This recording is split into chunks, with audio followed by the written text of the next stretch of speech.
கத்தி இசை வெளியீட்டு விழாவில் விஜய் சமந்தா நடனம். AR முருகதாஸ் இயக்கத்தில் விஜய் நடித்து வரும் கத்தி படத்தின் படப்பிடிப்பு தற்போது இறுதி கட்டத்தை எட்டியுள்ளது. இன்னும் சில தினங்களில் தொடங்க உள்ள ஷெட்யூல் தான் கடைசி ஷெட்யூல். சுமார் 20 நாட்கள் தொடர்ச்சியாய் படப்பிடிப்பு நடத்த திட்டமிட்டிருக்கிறார் AR முருகதாஸ். தீபாவளி பண்டிகை அன்று படத்தை ரிலீஸ் செய்ய திட்டமிட்டுள்ளதால் கடைசி ஷெட்யூல் படப்பிடிப்பை முடித்தவுடன் போஸ்ட் புரொடக்ஷன் வேலைகளை தொடங்கி ஒரே மூச்சில் முடிக்க திட்டமிட்டுள்ளார். அதற்கு முன் இப்படத்தில் ஆடியோ வெளியீட்டு விழாவை லண்டனில் பிரம்மாண்டமான முறையில் நடத்த திட்டமிட்டுள்ளார்.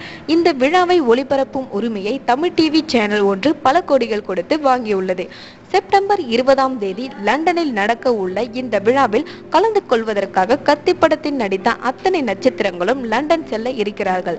இந்த விழாவில் கத்தி படத்தில் இடம்பெறும் பாடல்களுக்கு விழா மேடையில் படத்தில் நடித்த கலைஞர்கள் நடனமாட இருக்கிறார்கள். அதாவது விஜய் உடன் இணைந்து சமந்தாவும் கத்தி படத்தின் இசை அமைப்பாளரான அனிருத்தும் நடனமாட இருக்கிறார்களாம். For more videos, subscribe our Trends channel.